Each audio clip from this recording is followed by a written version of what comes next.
Iran യുദ്ധത്തിൽ തുറന്നുകാട്ടപ്പെട്ടത് യുദ്ധതന്ത്രത്തിൽ അമേരിക്കയുടെ പോരായ്മയാണ്.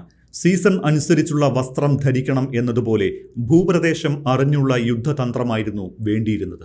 അവിടെ അമേരിക്കയ്ക്ക് പാളി. ശത്രുവിനെക്കുറിച്ച് പഠിച്ച് അതനുസരിച്ചുള്ള തന്ത്രം മെനയണം. വെനസ്വലയിൽ മണിക്കൂറുകൾ കൊണ്ട് ഭരണം തന്നെ കൈക്കലാക്കിയ അമേരിക്കൻ പ്രസിഡന്റ് ഡൊണാൾഡ് ട്രംപ് അതേ ശ്വാസത്തിൽ ഇറാനിലേക്ക് വച്ചുപിടിച്ചു.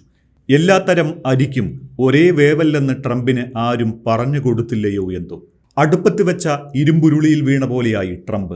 എന്ത് ലക്ഷ്യങ്ങൾ പറഞ്ഞാണോ യുദ്ധം തുടങ്ങിയത് അതെല്ലാം മാറ്റിയെഴുതി ഇറാൻ. ആണവ പദ്ധതിയെക്കുറിച്ച് പറഞ്ഞ് ട്രംപും ചങ്ക് ബെഞ്ചമിൻ നെതന്യാഹുവും തുടങ്ങിയ യുദ്ധം ഇപ്പോൾ എത്തി നിൽക്കുന്നത് രണ്ട് കടലിടുക്കുകളിലാണ്, ഹോർമൂസും ബാബൽ മന്ദേബും.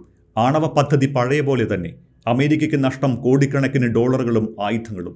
സുഹൃദ് രാജ്യങ്ങളായ ഗൾഫ് അറബ് രാജ്യങ്ങൾക്ക് നൽകിയിരുന്ന വ്യോമ പ്രതിരോധ മിസൈലുകളൊക്കെ അവർ ഇറാന്റെ ആക്രമണം തടയാൻ ഉപയോഗിച്ച് തീർത്തു. ഇനിയും വേണം എന്ന് ആവശ്യപ്പെട്ടുകൊണ്ടിരിക്കുന്നു. ഇസ്രയേലിനും കൊടുക്കണം ആയുധങ്ങൾ. തീർന്നുപോയത് വീണ്ടും നിറയ്ക്കാൻ വർഷങ്ങളെടുക്കും.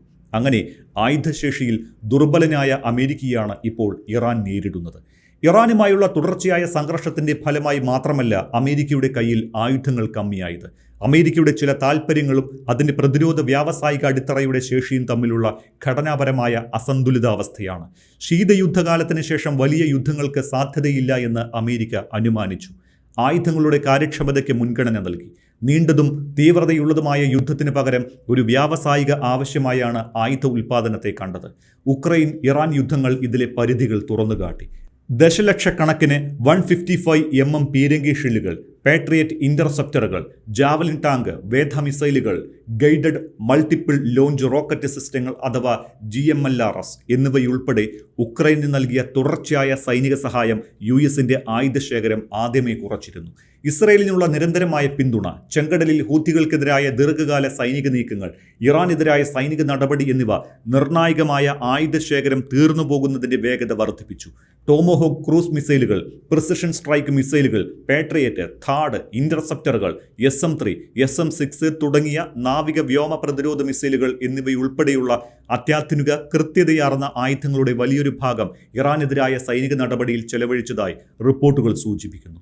ആയുധങ്ങളുടെ ആവശ്യം സമാധാനകാലത്തെ ഉൽപ്പാദന അളവിനേക്കാൾ വളരെ കൂടുതലായി. ഇതോടെ ആവശ്യവും വ്യാവസായിക ഉൽപ്പാദനവും തമ്മിലുള്ള പൊരുത്തക്കേട് വെളിച്ചത്തു വന്നു. എന്തായാലും അമേരിക്കൻ പ്രതിരോധ വ്യാവസായിക അടിത്തറ ക്ഷീണത്തിലാണ്. ശീതയുദ്ധത്തെ തുടർന്ന് പ്രതിരോധ മേഖലയ്ക്കുള്ളിലെ ഏകീകരണം വിതരണക്കാരുടെ എണ്ണം കുറച്ചു. അതേസമയം തന്നെ റോക്കറ്റ് മോട്ടോറുകൾ, സ്ഫോടക വസ്തുക്കൾ, ഷെൽ ബോഡികൾ, മൈക്രോ ഇലക്ട്രോണിക്സ് എന്നിവയുൾപ്പെടെയുള്ള നിർണായക വസ്തുക്കളുടെ ഉൽപ്പാദനം കുറയുകയോ സ്തംഭിക്കുകയോ ചെയ്തു. ഇത് പ്രതിസന്ധി ഘട്ടങ്ങളിൽ ഉൽപ്പാദനം വേഗത്തിലാക്കാനുള്ള ശേഷി പരിമിതമായി. നൈപുണ്യമുള്ള നിർമ്മാണ തൊഴിലാളികളുടെ എണ്ണത്തിലും കുറവുണ്ടായി. ഉൽപ്പാദന അടിസ്ഥാന സൗകര്യങ്ങളിലും കുറവുണ്ടായിട്ടുണ്ട്. ഇവ രണ്ടും വ്യാവസായിക ഉൽപ്പാദനം തളർത്തി. ഇറാനുമായുള്ള സംഘർഷത്തിന്റെ പശ്ചാത്തലത്തിൽ ആയുധ ഉൽപ്പാദനം കൂട്ടാൻ നോക്കിയെങ്കിലും വലിയ തോതിൽ ഫലം കണ്ടില്ല. കാനൺ ബാൾ അഥവാ പീരങ്കിയുടെ ഷെൽ ഉൽപ്പാദനം വിപുലീകരിക്കാൻ ഗണ്യമായ നിക്ഷേപങ്ങൾ ഉണ്ടായി. പക്ഷേ ഉദ്ദേശിച്ചതിലും പതുക്കെയാണ് ഉൽപ്പാദനം നടന്നത്. സ്ഫോടക വസ്തുക്കളുടെയും ലോഹഘടകങ്ങളുടെയും നിരന്തരമായ ക്ഷാമവും ഉൽപ്പാദനശേഷി കുറഞ്ഞതും അമേരിക്കൻ സൈന്യത്തിന് പുതിയ ആയുധങ്ങൾ കിട്ടാത്ത സ്ഥിതി ഉണ്ടാക്കി. സമാനമായ വെല്ലുവിളികൾ ഉയർന്ന നിലവാരമുള്ള മിസൈൽ സംവിധാനങ്ങളുടെ ഉൽപ്പാദനത്തെയും ബാധിച്ചു. പാട്രിയറ്റ് ഇന്റർസെപ്റ്ററുകൾ, താഡ് മിസൈലുകൾ, ടോമോഹോക്ക് ക്രൂസ് മിസൈലുകൾ തുടങ്ങിയ ആയുധങ്ങൾ ഒറ്റ രാത്രി കൊണ്ട് സൃഷ്ടിക്കാൻ കഴിയാത്തവയാണ്. പണം ഉണ്ടായതുകൊണ്ട് മാത്രം എല്ലാം വേഗത്തിൽ സൃഷ്ടിക്കാൻ കഴിയില്ല എന്ന് അമേരിക്കൻ പ്രതിരോധ വകുപ്പിന് മനസ്സിലായി. നയപരമായ തീരുമാനങ്ങൾ ഈ പരിമിതികളെ കൂടുതൽ സങ്കീർണമാക്കി. പ്രതിരോധ വകുപ്പിന് കൂടുതൽ പണം, ദീർഘകാല വ്യാവസായിക കരാറുകൾ തുടങ്ങി പ്രധാനപ്പെട്ട തിരുത്തൽ നടപടികൾ ഉണ്ടായി. പക്ഷേ വൈകിപ്പോയി. സമീപഭാവിയിൽ ഉൽപ്പാദനത്തിൽ വലിയ വർധന ഉണ്ടാക്കാൻ ഇപ്പോഴത്തെ നടപടികൾ പര്യാപ്തമല്ല. ഇറാൻ യുദ്ധം പോലൊന്ന് മുൻകൂട്ടി കാണാൻ അമേരിക്കയിലെ മുൻ ഭരണകൂടങ്ങൾക്ക് കഴിഞ്ഞതുമില്ല. അതിനാൽ ആയുധങ്ങൾ വലിയ തോതിൽ വികസിപ്പിക്കാൻ ശ്രമിച്ചതുമില്ല. സ്റ്റോക്ക് ചെയ്യാൻ ഉണ്ടാക്കിവെച്ച ആയുധങ്ങളാണ് മാസങ്ങൾ കൊണ്ട് കുറഞ്ഞു വരുന്നത്. നിലവിലെ സംഘർഷ സാഹചര്യത്തിൽ ഇടവിട്ടുള്ള ഇറാനെതിരെ സൈനിക നടപടികൾ തുടരുന്നതിന് ആവശ്യമായ ആയുധശേഖരം അമേരിക്കയുടെ കൈവശമുണ്ട്. ഏത് കാലാവസ്ഥയിലും ബോംബുകൾ ഉപയോഗിക്കാവുന്ന തരത്തിലാക്കുന്ന JDAM കിറ്റുകൾ, സ്മോൾ ഡയമീറ്റർ ബോംബുകൾ, ഹെൽഫയർ മിസൈലുകൾ തുടങ്ങിയ പരമ്പരാഗത വ്യോമാക്രമണ ആയുധങ്ങൾ ഇപ്പോഴും വലിയ അളവിൽ സ്റ്റോക്കുണ്ട്. പക്ഷേ അത്യാധുനിക ആയുധങ്ങളുടെയും മിസൈൽ പ്രതിരോധ സംവിധാനങ്ങളുടെയും വ്യാപകമായ ഉപയോഗം അമേരിക്കയെ പ്രതിസന്ധിയിലാക്കുന്നു. ഇറാൻ യുദ്ധം മുന്നോട്ട് കൊണ്ടുപോകണമോ എന്നതിലെ തീരുമാനങ്ങളെ സ്വാധീനിക്കുന്നത് രാഷ്ട്രീയ പരിഗണനകൾ മാത്രമല്ല, ആയുധശേഖരത്തിൻ്റെ ലഭ്യതയും വിനിയോഗവും സംബന്ധിച്ച ആശങ്കകളും കൂടിയാണ്. ആയുധശേഖരത്തിലുള്ള ഈ സമ്മർദ്ദം സഖ്യകക്ഷികൾക്കുള്ള സൈനിക സഹായം തുടരുന്നതിനെ സങ്കീർണമാക്കുന്നു. വിവിധ മേഖലകളിൽ വിന്യസിച്ചിട്ടുള്ള നാവിക വ്യോമസേനാ വിഭാഗങ്ങളുടെ യുദ്ധസജ്ജതയെയും ബാധിക്കുന്നുണ്ട്. ആയുധങ്ങളുടെ കുറവ് ഇറാൻ സംഘർഷത്തിനപ്പുറത്തേക്ക് വ്യാപിക്കുന്നുണ്ട്.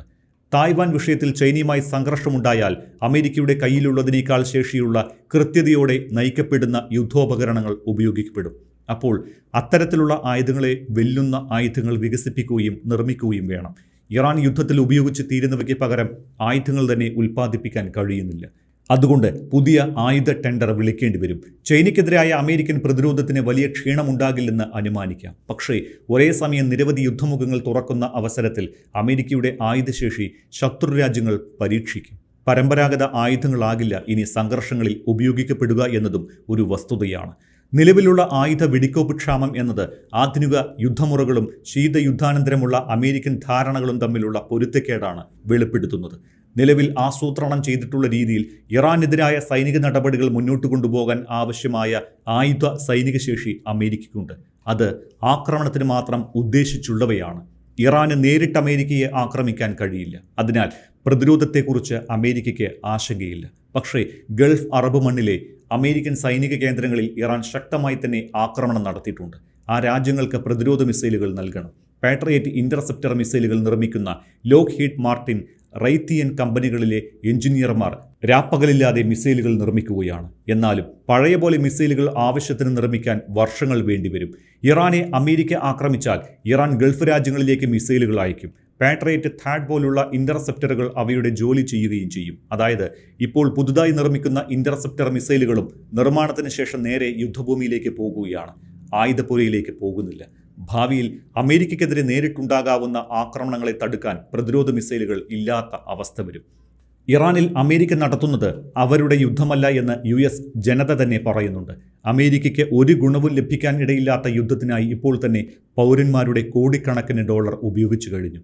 ആ സാഹചര്യത്തിൽ സൈനികപരമായി ദുർബലാവസ്ഥയിൽ നിൽക്കുന്നത് ഭരണകൂടത്തിന് മാത്രമല്ല രാജ്യത്തിന് തന്നെ ദോഷമാണ്. ഡൊണാൾഡ് ട്രംപ് ഒരേ സമയം കൂടുതൽ സംഘർഷങ്ങളിൽ ഏർപ്പെടുകയാണ് എങ്കിൽ അമേരിക്കയുടെ ആയുധശേഷി ഗണ്യമായി കുറയും. റഷ്യ ഉക്രൈൻ യുദ്ധത്തിലും ഇറാൻ യുദ്ധത്തിലും ഇന്ത്യ പാകിസ്ഥാനെ ആക്രമിച്ച ഓപ്പറേഷൻ സിന്ദൂറിലും ഡ്രോണുകളാണ് നിർണായക ആക്രമണങ്ങൾ നടത്തിയത്. പരമ്പരാഗത ആയുധങ്ങൾക്ക് പുറമെ ചെലവ് കുറഞ്ഞ കാമികാസെ ഡ്രോണുകളും അമേരിക്കയ്ക്ക് വികസിപ്പിക്കേണ്ടി വരും.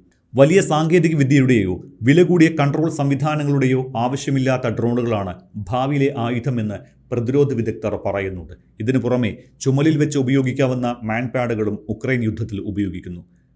റോക്കറ്റ് പ്രൊപ്പൽ ഗ്രനേഡ് പോലെ ഉപയോഗിക്കാവുന്ന ഇവയ്ക്ക് കൂറ്റൻ സൈനിക ടാങ്കുകളും പോലും തകർക്കാനാകും. ദീർഘകാലാടിസ്ഥാനത്തിലുള്ള ഘടനാപരമായ വെല്ലുവിളികളാണ് ഇപ്പോൾ അമേരിക്കയ്ക്ക് മുന്നിലുള്ളത്. ഇവയ്ക്ക് പരിഹാരം കാണുന്നതിന് മാസങ്ങളല്ല മറിച്ച് വർഷങ്ങൾ വേണ്ടിവരും എന്ന യാഥാർത്ഥ്യം അമേരിക്കൻ ജനതയും മനസ്സിലാക്കുന്നു എന്ന് കരുതാം.